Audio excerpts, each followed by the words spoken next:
That has always been thought of as cooling. And it's a simple test. Mm-hmm. The main cooling remedies throughout history from the very beginning, and in every part of the world, you'll find them saying exactly the same thing. The main cooling remedies, so-called, are the bitters, and they taste rarely bitter. When you say cooling, you mean I feel hot, so I want something to cool me down. That's right. And there's certain conditions where I'll feel hot. Fever. And they were often used to manage fever. Okay. When you've got a fever, the blood's all charging around and your body temperature's going up, which is great because fever actually is a defense measure. When our body temperature rises by a couple of degrees, our white blood cells, the ones that are doing the legwork, 2 or 3 times as active.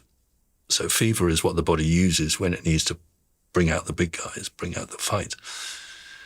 There's a slight design problem. It's almost as though, the creator put a purposeful fault into the system, because a lot of fever comes from the gut. And at that moment, all the blood's going out here, and you want more of it going in, more digestion, if you like. So when you take a bitter, you're actually triggering taste buds up here. A bitter? A bitter, something that tastes bitter. Are there any plants that are bitter? Yeah, bitter plants are very common and were highly valued in the old world. In our times, probably the most bitter plant that people used in European terms was something called wormwood. Now, you may not be familiar with that word, but the French for wormwood is vermouth.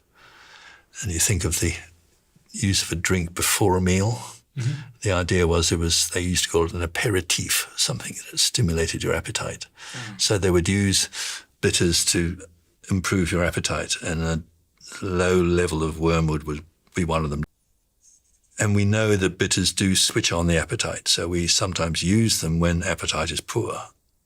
And, there's all sorts of reasons why you've got a low appetite, but bitters can really help, particularly if you're recovering from an illness.